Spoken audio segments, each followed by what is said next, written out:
thought God had abandoned me. I was arrested twice in 1 week.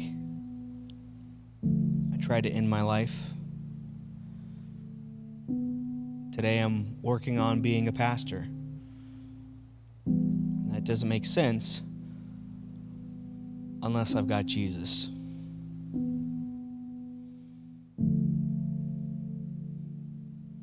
Hi, I'm Mario. Thanks for giving this a shot. To be honest, I really don't know what this is yet. I don't know if this is a podcast. I don't know if this is interviews with people yet.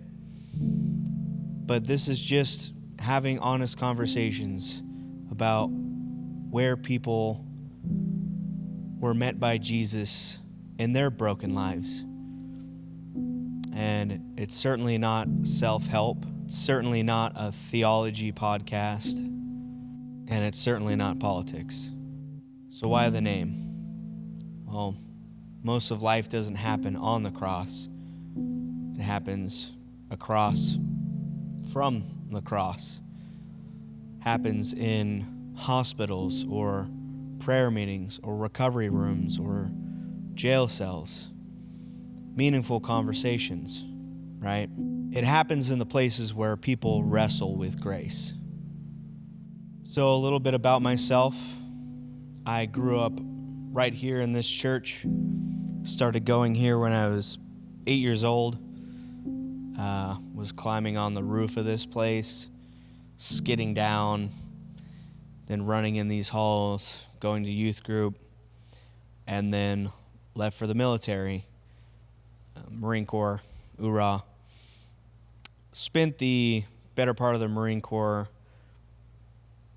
trying to find the answer for the trauma that I endured as a child at the end of bottles. Looking for an answer that I already had, which was Jesus. He was already working in my life. He already met me here, right in this room, right on this stage, on this very drum set, in fact. And what had happened was I dug further into addiction and then found myself in a psychosis, which led me to some very serious criminal charges. And that actually brought me back home. And unfortunately, after a relapse, coming back home dug me further into this psychosis and led me to some attempts on my own life. But what happened was Jesus wasn't shouting instructions from the outside of how to get out of that. He was meeting me in the fire. He was meeting me in my psychosis, in my inpatient stays. And now he's nurturing me on how to become a leader and how to become a teacher. And I tell you, it's it's hard. It's interesting. It's frustrating. It's everything. But I wouldn't trade it for the world, because the person that I am today is vastly different from the person that I was 5 years ago, and that person is vastly different than the person that I was 5 years from that, and so on and so forth. And I look forward to the person that I'm going to be 5 years from now. I don't know what I want to do with this whole thing, but I know what I don't want to do. I don't think that I want to interview celebrities. They have their own platforms. People often say that they feel called to do bigger things and they feel called to make a bigger impact in the world, when right here, right in their own hometowns, there's so much to be done. There's so much impact here in their own hometowns. There's so many people, and that's the people that I want to reach. There's people here that have stories that need to be told, and there's many things that I can talk with people on this stage and on this couch about addiction and grief and divorce and military veterans and atheists and pastors and former pastors and former prisoners and foster parents. Just everybody. Everybody has a story about their life and where there is a possibility for Jesus to meet them or where Jesus has already met them. And that is where I want to get with them, is just this common ground of there is this guy that has changed my life, and that at some point I was different and I hit a stopping point, and now I'm much different now. And even if you don't think that your story points to Jesus,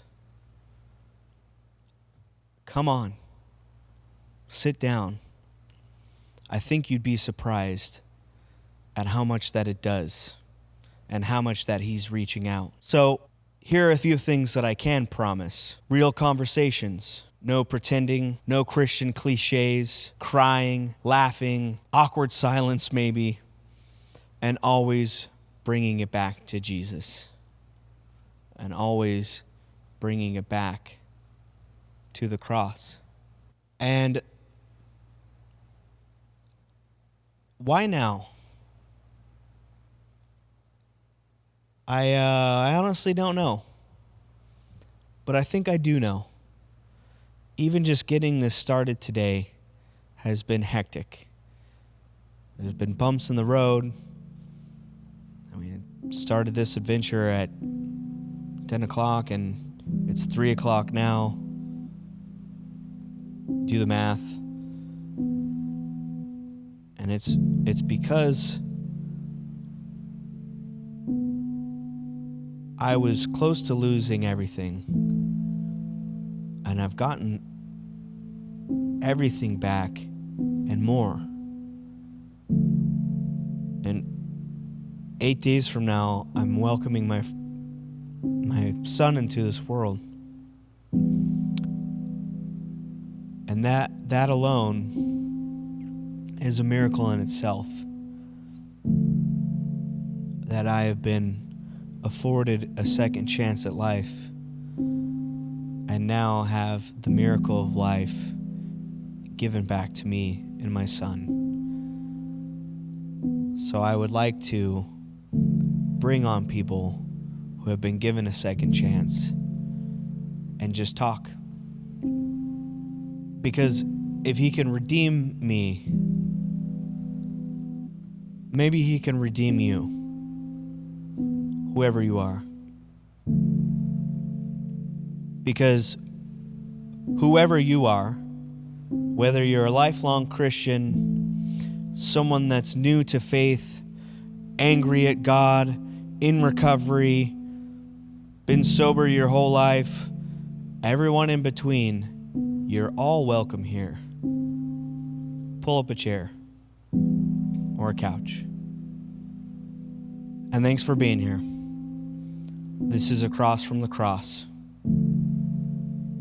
See you on the couch.